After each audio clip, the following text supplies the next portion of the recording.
You know, the mark of a bully is a person, male or female, that always punches down, never punches up.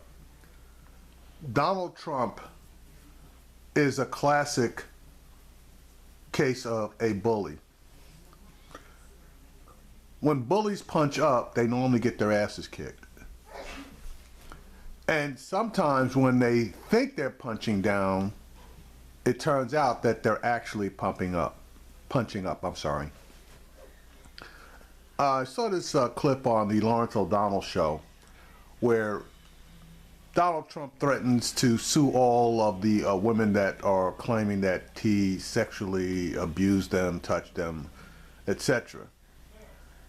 He probably figured that he would be able to scare these women into just going away. Unfortunately, there are some good lawyers out there that are tired of Donald Trump's bullshit and have jumped to the defense of all of these women who have made these claims. Check out this segment in the on the Lawrence O'Donnell show from last night. Every woman lied when they came forward to hurt my campaign. Total fabrication. The events never happened. Never. All of these liars will be sued after the election is over.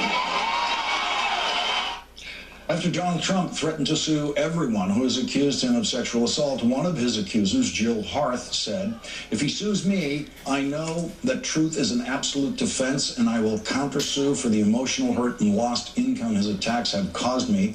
One of America's most prominent lawyers and legal scholars, Harvard Law School professor Lawrence Tribe, has volunteered his services to any of the women who Donald Trump has threatened to sue. Joining us now, Harvard Law School professor Lawrence Tribe. Professor Tribe, you very quickly stepped forward and offered pro bono help to women who Donald Trump on Saturday threatened to sue. Why did you do that? Well, first of all, I'm not the only one. Ted Boutros and Ben Wittes and many other leading lawyers have done it. I did it because I thought it's about time that the use of lawsuit threats by a bully like Trump should be met, and met strongly, because a lot of people, a lot of women might be deterred by his threats, even though he often doesn't carry them out. They might be afraid to come forward. And it's not only them, it's all kinds of groups. I mean, a group that I am also ready to defend pro bono, although it may sound a little bit strange, is the American Bar Association, which was frightened into suppressing its own report by a free speech watchdog group, which concluded that Trump used the threat of libel suits to bully people into submission. And they ended up censoring themselves because they were afraid of being sued. It's really about time that people who know what they're talking about in the law tell this guy what an idiot he is and how unfair it is for him to use his power. Just as he says his wealth, his power allows him to grab women against their will, just as he says all kinds of things like that. He says that he can just sue the hell out of everybody, and he's going to learn better, when he tries. Professor, that video we saw of the Access Hollywood bus, where Donald Trump, in effect, confesses to this behavior, says that he does the things that some of these women then describe him doing. Would that video be admissible in a lawsuit like this? Sure. Certainly would. It's an admission by a party to the lawsuit, by the plaintiff. And he's going to have one hell of a time, especially with discovery, saying that he was lying and bragging to Billy Bush and others. It's really an extraordinary idea to first admit that you grope women and victimize them, and then to threaten to sue them when they say that your admission was true. And when he finally said that they're all lying, then more women decided that they were going to come forward, and there are probably plenty of others. I suspect that he's a serial abuser.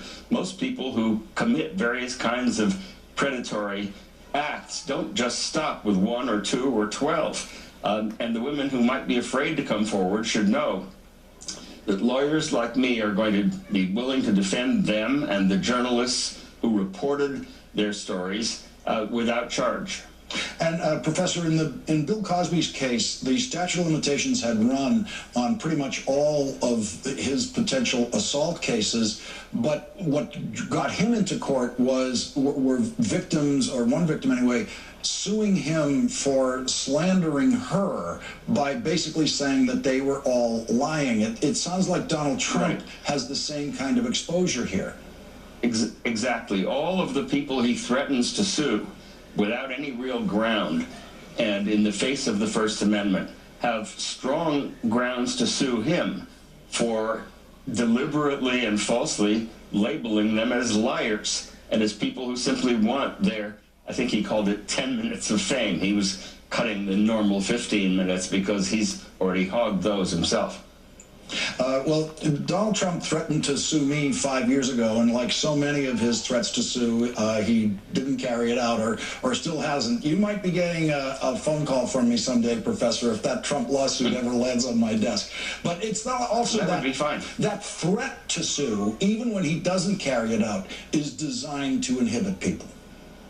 That's right, and it's part of the history of libel suits. Justice Brennan, in a case called Garrison, pointed out that the way the Nazis often, early in their rise to power, silenced their enemies and their opposition was through threatening to use defamation lawsuits against them. But I do want to add that quite apart from these lawsuits, if Trump loses, as I hope he will, we won't have to take the next step. But if he should happen to win, heaven forbid, if he should happen to win, then lawyers around the country who are joining me in this effort are going to do all we can, pro bono, to prevent him from abusing executive power by violating the First Amendment and much else in the Constitution. Because if he wins, he's likely to take a Congress with him. He's not likely to have the usual checks and balances. So the legal profession has a challenge that I hope it can meet. I think that people who are lawyers, and not in the pejorative sense, but in the best sense of the word, need to step up and call this tyrant for what he is. Professor Lawrence Tribe, in the honorable tradition of the bar stepping forward to defend the rights of those who could be abused by others abusing legal lawsuit powers. Professor Tribe, thank you very much for joining us tonight. Really appreciate it. Thank you, Lawrence. Thank you. Now that's a good attorney, okay? That is an example of what an attorney really should be and is all about.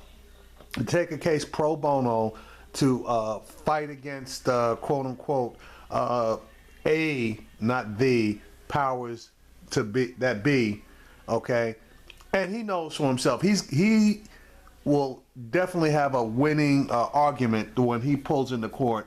And the one thing that Donald Trump is not going to do, and Trump's not going to sue any of these people, because the one thing that Donald Trump is afraid of is discovery, okay? Because these guys, these attorneys, can ask for the sun, the moon, and the stars, and as long as the judge goes along with their requests, Trump's got to give it up, and he's never going to expose himself to the discovery. Anyway, I thought that was an excellent example of lawyers that are out there for what I believe is the common good.